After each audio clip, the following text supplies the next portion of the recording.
am live. It is Monday, the 17th of June 2024, and I'm reading out of The Laird and the Lady. It is a novel by Joan Marshall Grant. She was a writer of her far memories.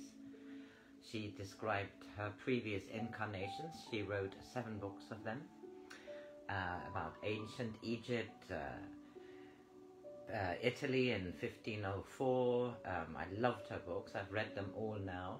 And this is the 3rd part, chapter 7, Lament for a Lady. This is about Marylda and Rowan.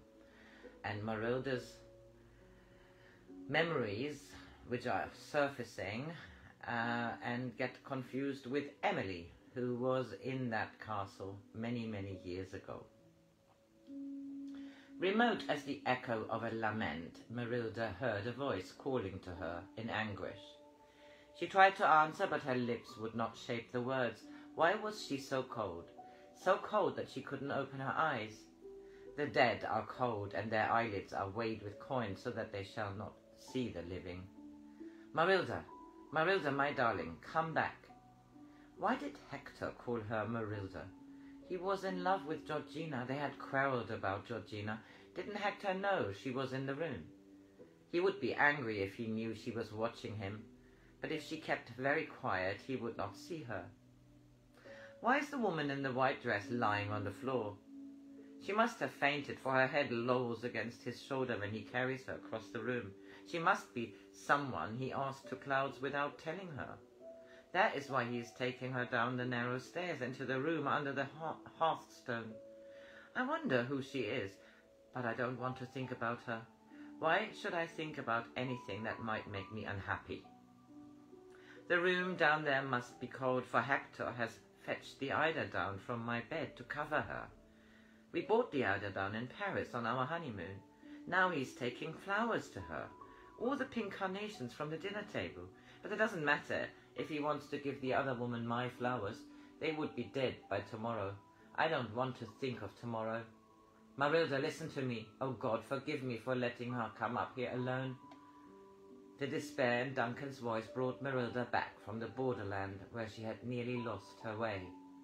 With an effort which seemed to drain the last dregs of energy from reserves depleted to danger point, she managed to lift her heavy eyelids. Hector killed Emilie, she said, but Emilie doesn't know that she's dead. I thought I was Emilie. Stop thinking about her, my darling. You are Marylda. You must forget everything else. But I mustn't forget, she said like a child, trying to explain to obtuse grown-ups. I came here to help Emilie remember, to make her be a real person again. It's very lonely being a ghost. She leaned back against his shoulder, and for a moment he thought she had fainted again. Then she put up her hand to touch his cheek. You're warm, she said. I was so cold when I was dead. You only fainted, my darling. You didn't die. You mustn't believe that you died. She smiled. Emilie died because she quarrelled with Hector. He died because he thought she had come back to haunt him. But she didn't know. She couldn't forgive him when she didn't know. Could she, Duncan? Tears began to slide down her face. You promised to make Hector understand that he needn't be unhappy. He gathered her closer against him, trying to share his vitality. I'm going to carry you down to your room, and then you'll soon be warm. You're beginning to be warmer already. I don't want to go into the little room. Emilie is in the little room. Hector was sorry that she was so cold. He was crying when he took the eiderdown to cover her. Marylda, he made himself speak briskly. Marylda, you are not to think about Emilie. You are to think of yourself and Rowan and all the people here who love you. Don't you understand that we all love you, that you must stay here with us? Where is Rowan? She said. Rowan isn't angry with me. How could he be angry? How could anyone be angry with you? Then why isn't Rowan here? He began to rub her hands and feet in an effort to warm them, talking to her as though he were comforting a child that was trying to wake from nightmare.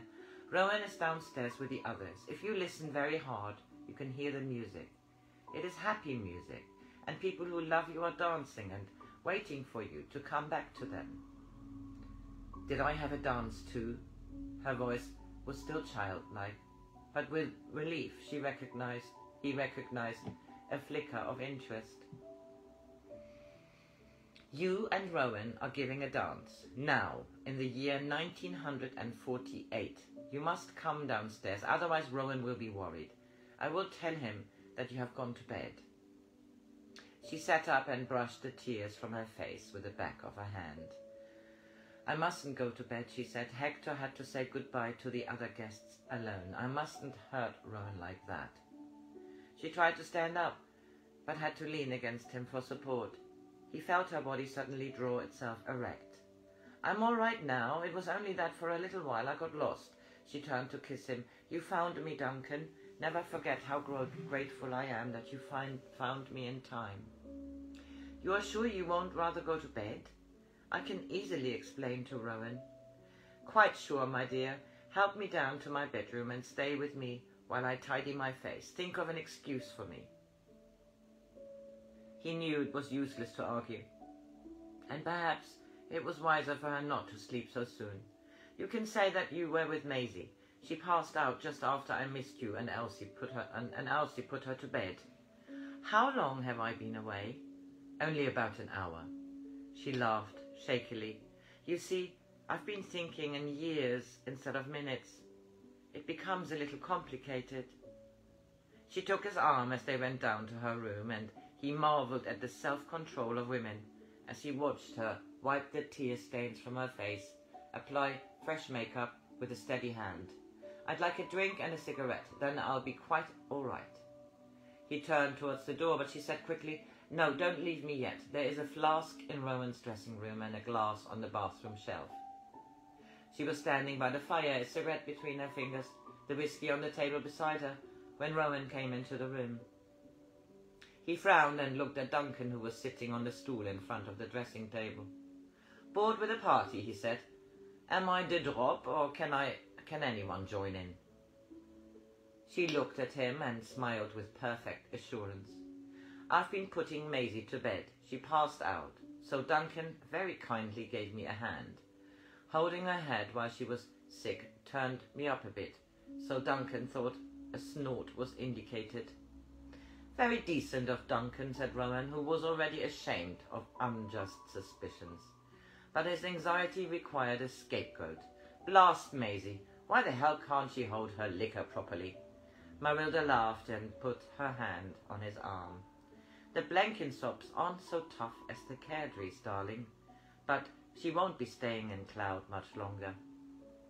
So that was the end of chapter 7. Chapter 8 is A Funeral is Arranged. Have a lovely Monday.